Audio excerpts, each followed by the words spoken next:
Everyone knows their faces, maybe a little too well. They're on your feed, on TV, on social media, every day the same themes: conflicts, sanctions, taxes, immigration. And if you listen long enough, something weird happens. Each side doesn't just say "I disagree", they say they're lying. That's propaganda.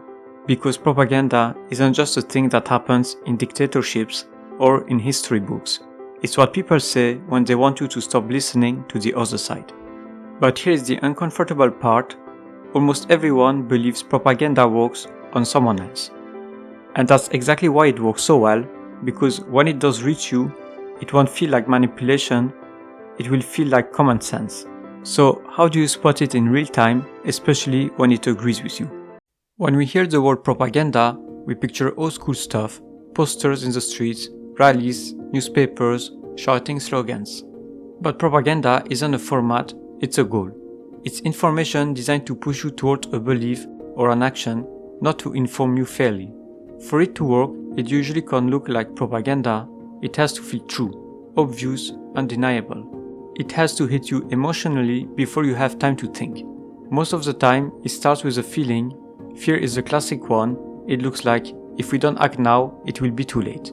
It comes with a scary headline, dramatic music, a red warning banner, anything that makes you react first and verify later.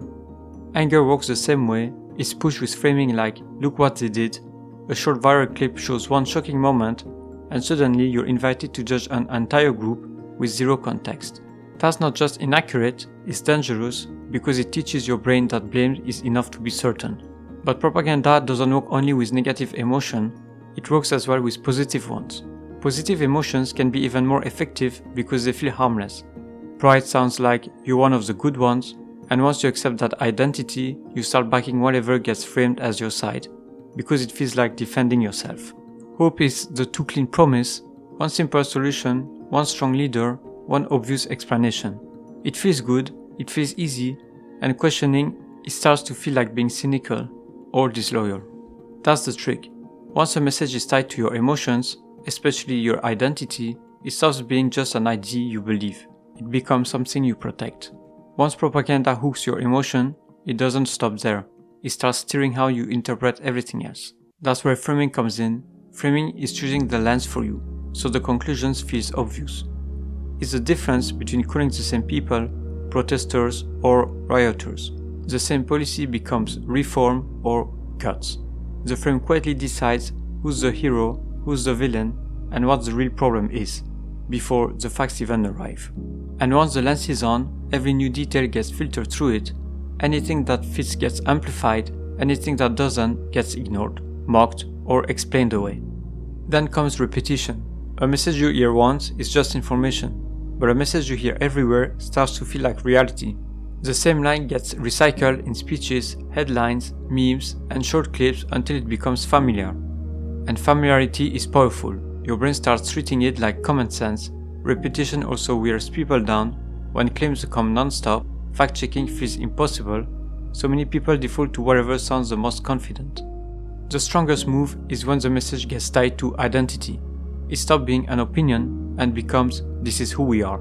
You see it in everyday life with brands. The message is basically, real fans drive this, smart people use that.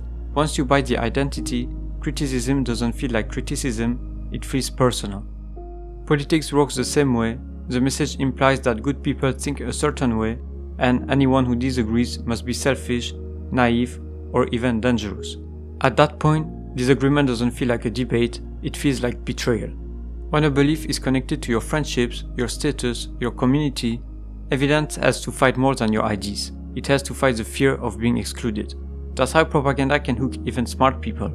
Because when your brain is overloaded and you don't have time to verify everything, you fall back on shortcuts. Who's saying it, how often you've heard it, whether your people agree with it. Propaganda is built for those shortcuts. It repeats cues until they feel familiar, and familiar starts to feel safe. And it raises the cost of doubt, because questioning the message doesn't just mean changing your mind, it means losing approval, losing status, or losing your place in the group. Intelligence doesn't automatically protect you here, sometimes it does the opposite, because once you've emotionally invested in a belief, a smart person can become a very good lawyer for their side. finding arguments, excuses, and proof that keeps the story intact. That's why propaganda doesn't need to beat you in a debate, it just needs to make the belief feel like belonging and make doubt feel like isolation. So now, the next question is obvious: why bother using propaganda at all? Why not just make decisions and let people deal with them? Because ruling purely by force is expensive. When people feel ignored or cornered, they don't just complain, they strike, they protest, and sometimes they even rebel. And that's not just noise, it hits leaders where it hurts, the economy slows down, daily life becomes harder to control, and security risks grow. Even inside their own camp, support starts to crack when everything looks unstable. That's how leaders lose control. So propaganda becomes the cheaper, safer tool. Instead of forcing people to obey, it tries to make the decision feel reasonable, necessary, and even moral, like the obvious choice any good citizen would support. And when that works, leaders don't just get compliance, they get something stronger. People justify it to themselves, defend it to others, and keep the system running without constant repression. There's also the outside world. If a leader relies on violence too openly, they don't just create fear at home, they risk looking like a dictator abroad. That can bring isolation, sanctions, and even more instability. But making a story that feels legitimate isn't as easy as it used to be. People compare sources, they notice inconsistencies, they spot manipulation faster. In other words, the audience is harder to fool. So, what happens when someone starts seeing through the game, when they don't buy the story, when they ask for evidence, or point out what's missing? Very often, the first reaction isn't to engage with the argument, it's to control how that person is seen. They get dismissed as naive, brainwashed, or branded as conspiracists. Because if you can make the critics sound unreasonable, you don't have to answer what they're saying, you just make people stop listening. And that's where counter-propaganda comes in, is the response to propaganda. But it comes in two very different forms. Sometimes it's genuinely corrective, a rumor goes viral, a clip quote taken out of context, a misleading chart, a story that spreads faster than anyone can check. In this case, the response isn't a punchline or a slogan, it's a rebuild. It pulls up the full clip, shows what was cut, explains what the numbers actually mean, and adds the missing context. Thus, counter-propaganda as information defense, less about winning you emotionally, more about restoring the full picture. But other times, counter-propaganda isn't just propaganda fighting propaganda, nor a count-truth lesson, a counter-attack. Same tools, same emotional triggers, just used by the other side to protect their legitimacy. You can see that dynamic in the Brexit referendum. It wasn't facts on one side and lies on the other, it was two competing stories trying to define what the vote meant. Take Back Control isn't a policy plan, it's a frame about identity, sovereignty, dignity, and the response wasn't only technical rebuttals, it leaned on its own frame: risk, stability, and security. So the fight wasn't just about facts, it was about what you should feel first, pride or fear, and what you should value most, control or safety. That's counter-propaganda in full. Sometimes it corrects the record, and sometimes it builds a counter-story using the same persuasive machinery. So the real question isn't whether counter-propaganda exists, it's what kind it is. Is it helping people to see more clearly, or is it just trying to win? For propaganda to work, it needs visibility. It needs to reach enough people that the message starts to feel normal. And that's where media matters, because media can take one story and make it everyone's story overnight. In theory, the job is to inform.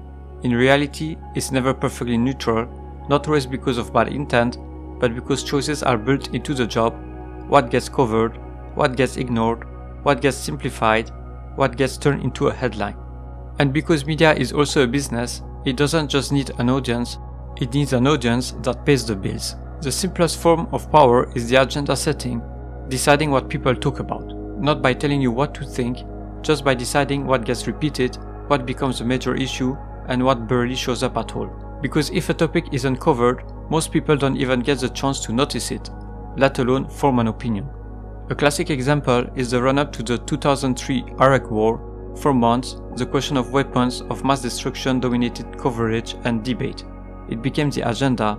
Later, major outlets published self-critical reflections about how that story was handled.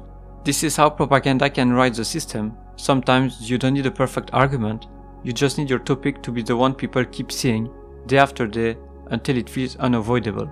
Once the story is everywhere, the next step is how it's understood. That's framing.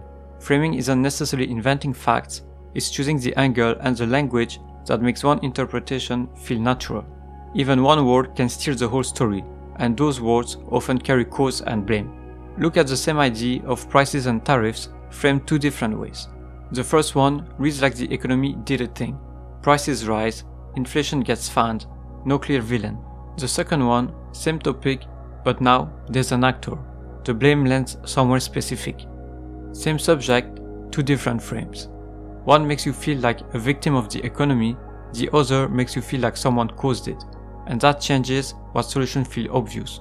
Then there's the moral lens, the layer that turns an issue into a test of good and bad. Imagine a carbon tax is introduced. One headline says, a necessary step to protect our children's future. Now, supporters are the good people who care, and opponents are selfish or in denial. And another headline says, a punishment on working families who can't afford higher bills. Same policy, but now the good people are the ones fighting it, and anyone who disagrees is bad, out of touch, or cruel. Nothing factual changed, the moral lens did.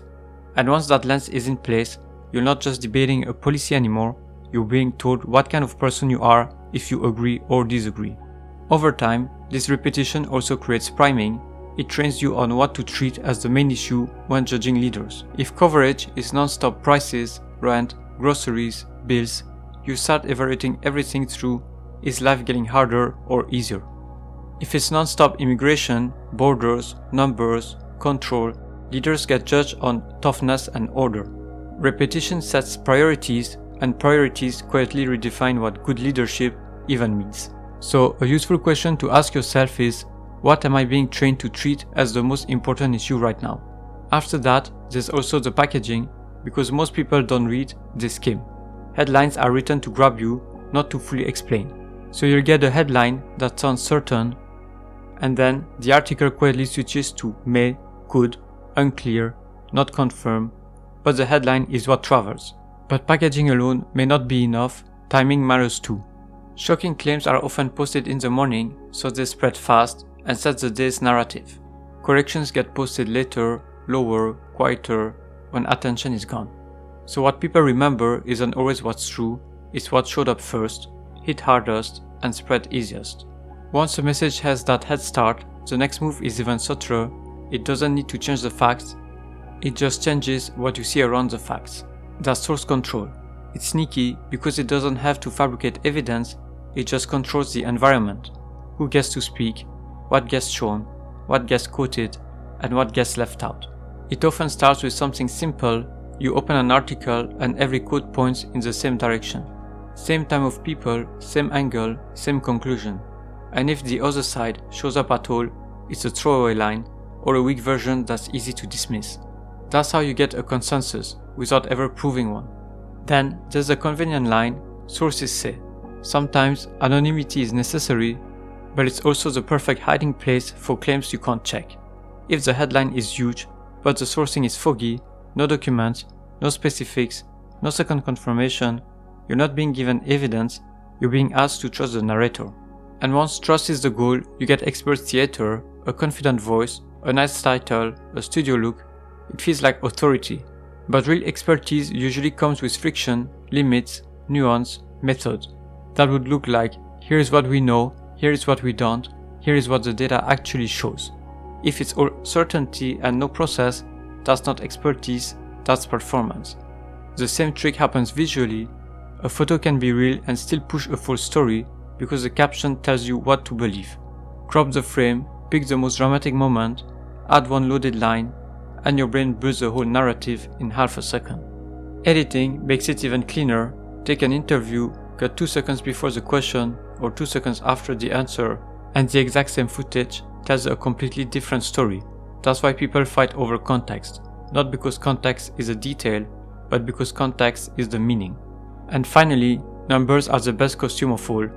A statistic can be technically true and still mislead if it's missing the baseline. If you hear up 50%, what does it mean? Compared to what? Over what time? Per person or total? Without context, numbers don't clarify, they persuade. So when a claim hits you, don't only ask, is it true? But rather ask, who's being quoted, what can I verify, what's being shown, and what's missing. But even after all that, packaging, framing, source control, propaganda still has one problem: people can refuse. When persuasion doesn't fully work, when the story doesn't convince you, there's one tool left: make non-compliance costly. That's enforcement. Enforcement is what makes propaganda stick, because it's not only about what people believe, it's about what happens if they don't go along. A lot of the time, the message isn't "believe this," it looks more like "believe this" or "lose something." Journalists recognize this pressure immediately because it often starts as access punishment. A reporter doesn't even have to publish a wrong story, just ask the wrong questions, pull out the wrong thread, and the temperature changes. The invites stop coming, the spokesperson suddenly has no availability, your request for comment gets answered after the deadline, or not at all, briefings become limited, a press pass renewal gets delayed, interviews go to friendly outlets. Nothing is announced, no official ban, it just gets harder to do the job. Until the message lands, play along or walk in the dark. And the effect spreads fast, because everyone is watching. One outlet gets frozen out, and the rest start making tiny adjustments. Not because they've been ordered to, but because they're doing the math. They have a business to run. That's how self-censorship grows. You don't need a censor when people begin censoring themselves. Editors start thinking, is this story worth the fight? Reporters learn which phrases trigger backlash, which topics get punished, which guests cause trouble. So the message gets softened, the edges get rounded, the hard questions get saved for later. Then there's ownership and advertising pressure, the quiet kind that never needs a threat. When a newsroom depends on owners, donors, or major advertisers, certain stories suddenly become complicated, or not the right time, or we can't verify enough yet. Budgets get cut, shows get reshuffled, people who keep pushing get moved off the beat. Nobody has to say don't cover this, the incentive says it for them. When softer pressure isn't enough, enforcement turns into legal intimidation. Not always to win, sometimes just to exhaust. Threatening letters, lawsuits, investigations, fines, vague rules that can be applied whenever it becomes useful.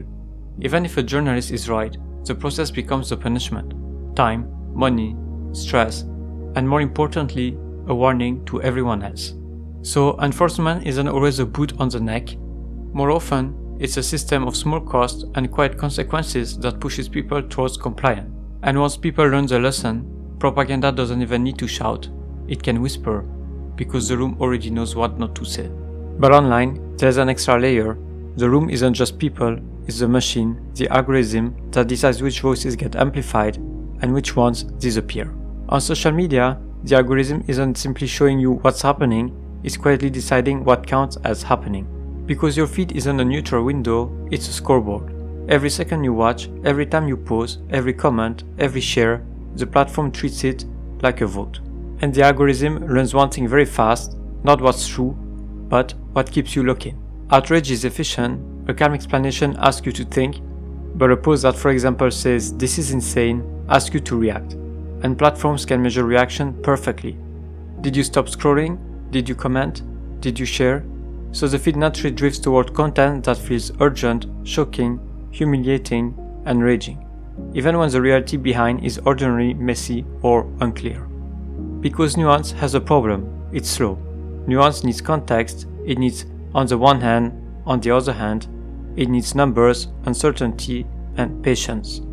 But the feed isn't built for patience, it's built for momentum. So nuance gets punished in small, quiet ways. Fewer likes, fewer shares, less reach. The algorithm learns that this doesn't perform. And the result is brutal. The content that survives is the content that fits in a headline, a clip, a meme. Not because nuance is wrong, but because nuance is unprofitable. And once nuance gets filtered out, something else takes its place: speed. On social media, being careful is a disadvantage. Being first is the advantage. A claim that's wrong but emotionally perfect can reach millions before the correction even exists. And when the correction arrives, it's fighting uphill, because the first version already spread, the first impression already formed, and the correction feels like a boring footnote. That's why you constantly see posts framed like breaking, leaked, they don't want you to see this. Urgency kills skepticism, and when everyone's rushing, verification becomes a luxury. Something people do later, if they do it at all. Now, here's what comes next. The algorithm doesn't just amplify loud content, it learns what works on you. Your feed isn't one front page anymore, it's a million different front pages personalized in real time. That's where macro-targeted comes in. Different messages for different people based on data, your interests, your fears, what you watch, what you argue about. So two people can live in the same city, follow the same election, and still be fed completely different realities. One gets crime is out of control and another gets rights are under attack. One gets the economy is booming, another gets everything is collapsing. At first, that sounds like the opposite of propaganda because we imagine propaganda as one loud narrative for everyone. But it's not the opposite, it's propaganda adapted to the internet. Because the goal isn't one shared reality, the goal is influence, shape what people feel is true, what they fear, who they blame, and how they act. Micro-targeting is perfect for that. It lets the same campaign run multiple versions at once, hype up supporters, confuse the middle, discourage opponents, and make each group feel like their feed is the obvious truth. So instead of one story broadcast to a nation, you get 1,000 tailored stories, and the outcome is the same. Perception gets engineered, just more quietly and more efficiently. But media and social media aren't the only vehicles. Entertainment is one of the cleanest ones. Because it doesn't feel like persuasion, it feels like relaxing. You're not being told, believe this, you're being shown a world where certain things are simply normal, certain people are simply good, and certain enemies are simply obvious. Movies don't just tell stories, they set defaults. They teach you what order looks like, what chaos looks like, who gets to be the hero, and who gets written as a threat. A few truths show up again and again. First, the hero and villain design. The hero gets close-ups, music, a backstory, a moment of doubt, and very often, the hero also represents the kinds of people society is trained to respect, like the police officer, the soldier, the scientist, the serious authority figure who keeps order. The villain gets harsh lighting, less nuance, and motives that are simple: greed, revenge, hate. So you just don't follow the plot, you're being quietly told who to trust. And then, there's the label based on true story. That label does heavy work. It borrows credibility. Even when scenes are dramatized, even when context is missing, the audience leaves with one feeling: that's how it really was. Movies can slip a worldview in through drama and spectacle, and once you've accepted the good guys and bad guys there, the next step is even easier to swallow. Because when the message looks like it's for kids, it rarely triggers suspicion. Cartoons look harmless, which is exactly why they can work so well. They don't feel like persuasion, they feel like fun. And that's why the message goes it under your guard. Cartoons can use a few truths to achieve that. One of them is to use stereotypes and symbols. Sometimes the design alone does the work. Who looks smart, who looks ridiculous, who looks dangerous, who looks foreign. Before a character even speaks, you already know how you're supposed to feel about them. Another tool cartoons use is moral lessons in disguise. The plot trains your instincts: who deserves sympathy, who deserves punishment, what good behavior looks like, and what gets mocked. Then, they package the message into something your brain can't stop replaying: catchphrases and song. They stick, they repeat, they follow you around. And when something repeats enough, it starts feeling normal, even if you never consciously agreed with it. And when you're young, the combination is powerful. Jokes plus repetition are a simple way to plant an idea. The next step doesn't even need a story or a character, it just needs a hook. That's where music comes in. Anthem and pride tracks make a group feel united, chosen, strong. Enemy images can be built with a few lines, a name, a slur, a threat, and the road gets simplified into a clean moral map. Us means good and them means danger. Once a message is tied to a beat you love, it stops feeling like a message, it feels like belonging. It doesn't stop at entertainment, and it doesn't stop with music. Propaganda can show up anywhere cultures gets made: sports, ads, fashion. And it isn't always about harm, sometimes it's just money. In a capitalist system, access is leverage: sponsors, platforms, markets, regulators. Complaining is cheap, refusing gets expensive. Entertainment is only half of it, because once a message feels familiar, the next step is making it feel official. So propaganda doesn't always look like a poster. Sometimes it looks like a normal movie, a harmless cartoon, a hype song, a game you can't stop playing, and by the time you notice the message, you've already been living inside it. But the strongest messages don't just entertain you, they teach you. Education is one of the most powerful propaganda channels because it doesn't only teach information, it teaches default as well. What feels normal, what counts as truth, which questions feels reasonable in the first place. And it often starts with something most people never notice, selection. What gets included in the curriculum and what gets quietly skipped builds a national story without ever announcing itself.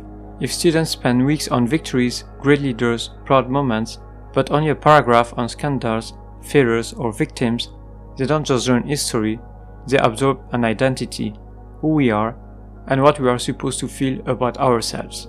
Then, the story gets reinforced through framing. Textbooks can describe the same event in a way that makes it sound inevitable, justified, even noble. Or it can make it sound like contested, messy, harmful, just through tones and labels. Over time, the official version stops feeling like one perspective, it starts feeling like the default setting. And it isn't only the content, schools also teach a hidden lesson about how society works, who has authority, when you're allowed to speak, what happens if you challenge the rules, whether curiosity gets rewarded or punished.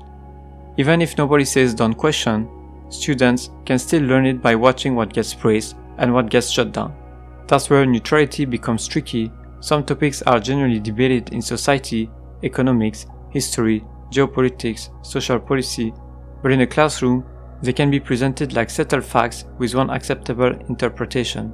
And even when the facts are correct, they can be simplified into clean formulas, one cause, one villain, one solution.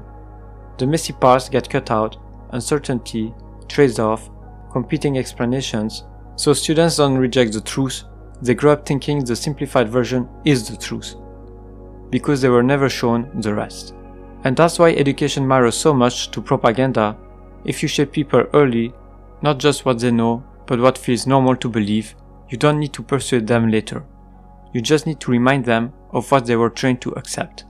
After education, there's another institution that can shape people even more quietly, not by grading answers, but by defining what feels right and wrong. Religion. Religion is a powerful channel in the propaganda ecosystem, even in countries where church and state are officially separated, because separation on paper doesn't mean separation in real life.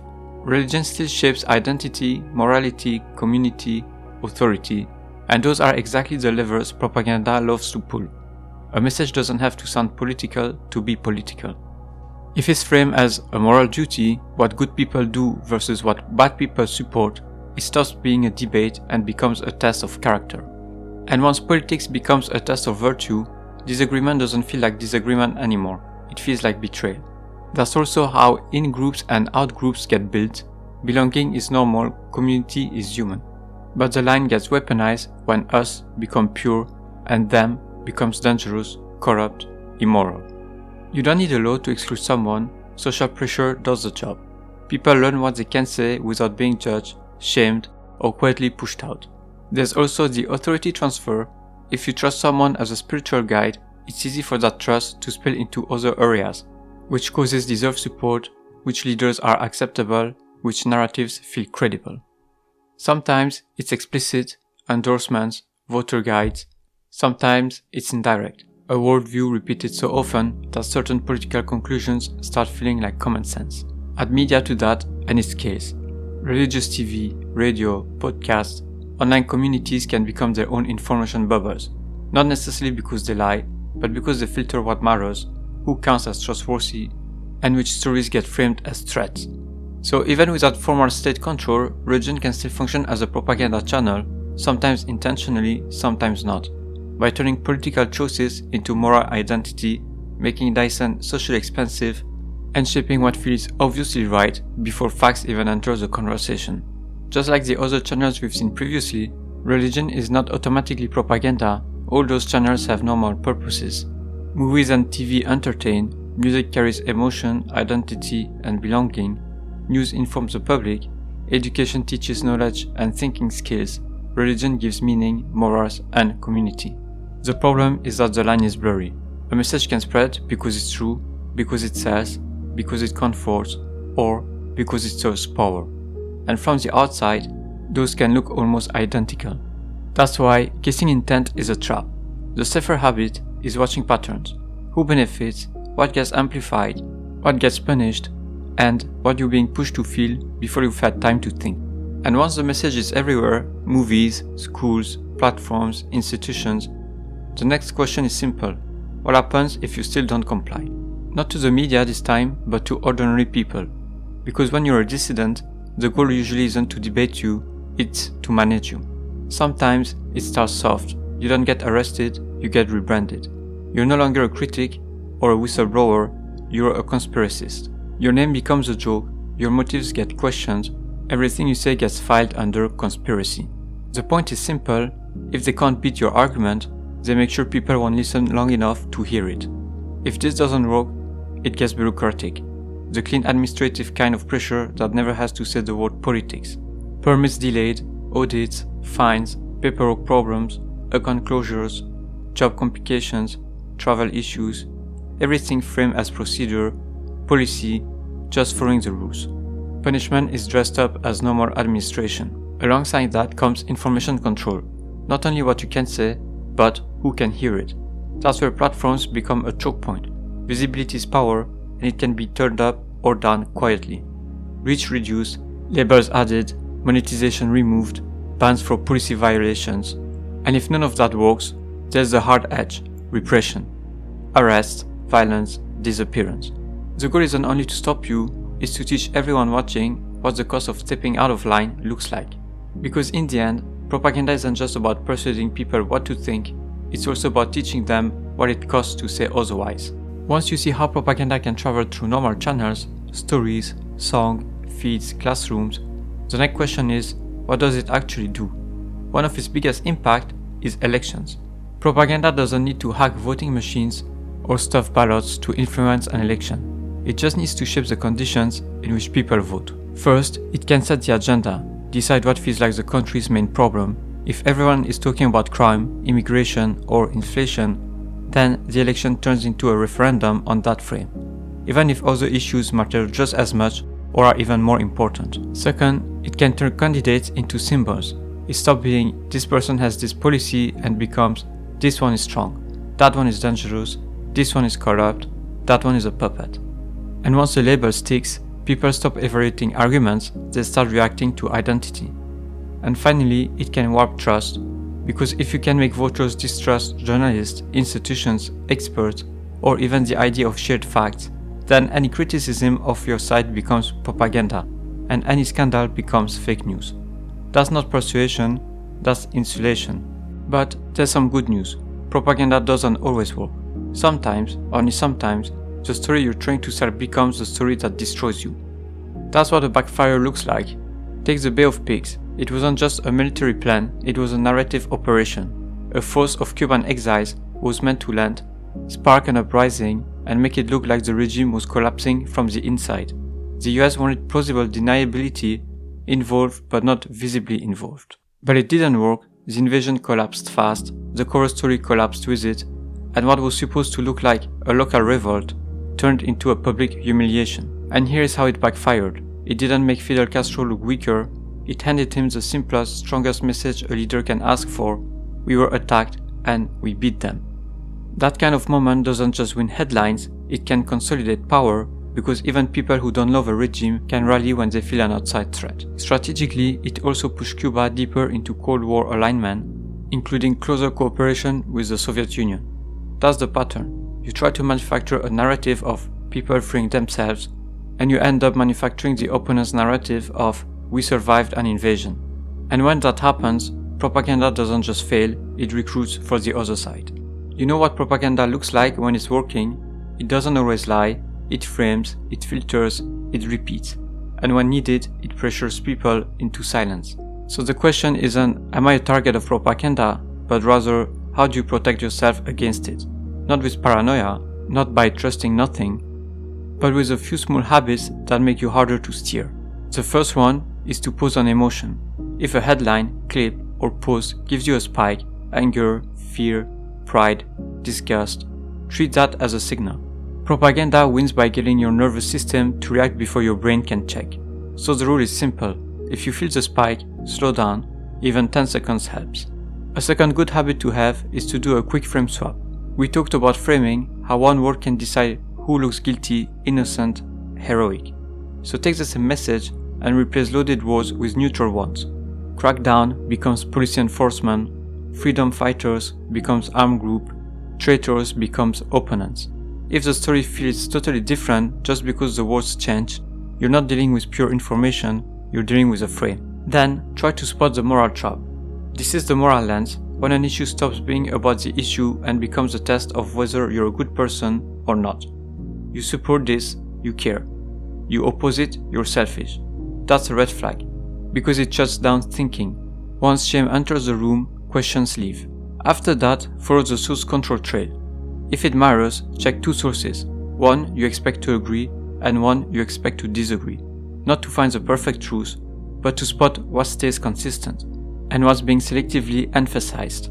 Because propaganda often doesn't hide facts, it hides context. The next habit to have is to audit your feed like a machine, because it is a machine. Social media doesn't ask, is this true? It asks, will this keep you watching? So if you only see one side, that's not proof you're right. It might just mean the algorithm learned what triggers you. Break the loop on purpose, follow one credible source you don't normally read, click learn from explainer, don't rate share, every click is training data. And the final question, what would change my mind? If the honest answer is nothing, you're not evaluating information anymore, you're defending a team. That's not a character flaw, that's human, and propaganda feeds on it. So the goal isn't to be immune, it's to stay awake and self-aware. Slow down when you're emotional, swap the frame, check the sources, and notice when pressure replaces persuasion. Because the easiest person to manipulate isn't the stupid one, it's the one who's sure they can't be manipulated. Thank you for watching. If this helps you see propaganda more clearly, feel free to subscribe and tell me in the comments where you notice it in everyday's life. And one last thought before leaving you, we only know some of the propaganda from the past, the cases that were exposed, documented, or admitted later. So if that happened, how much else happened that we never saw, simply because it worked?